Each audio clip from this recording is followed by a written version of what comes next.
እዩት በእናታችሁ ይሄን ምግብ ሶፍት ስጋው ላይ ስቴኪኒ እዚህ ጋር ፍርፍሩ ላይማ ጭራሽ ሶፍቱ ከመብዛቱ የተነሳ አብሮ የተፈረፈረ ሁሉ ነው የሚመስለው። ምግብ ተመግበን ስንጨርስ እጃችንን የጠረግንበትን ሶፍት ጥርሳችን ውስጥ የሆነ ቆሻሻ ነገር ያወጣንበትን ስቴኪኒ አንዳንዶቻችንማ ማስቲካ ሁሉ አይቀረንም ምግቡ ጋር ስንቀላቅለው።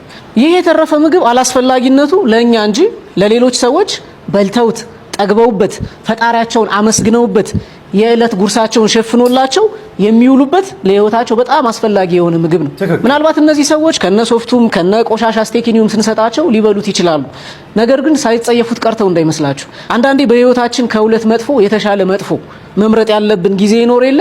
በቃ እሱ ሁኔታ ውስጥ ስለሆኑ ብቻ ምግቡ እያጸየፋቸው እያቃራቸውም ቢሆን ይመገቡታል። ይህም ምግብ ጎዳና ተዳዳሪዎቹና በግልጽ የሚለምኑት ቀርቶ በድብቅ እንኳን ሰዎች መተው ከመቸገራቸው የተነሳ በድብቅ ሰዎች መተው መውሰድ የሚፈልጉት ምግብ ነው። ስለዚህ እባካችሁ ከቻልን ልክ በዚህ መልኩ ቴካዌይ ያደረግን ለሚያስፈልጋቸው ሰዎች እንስጥ።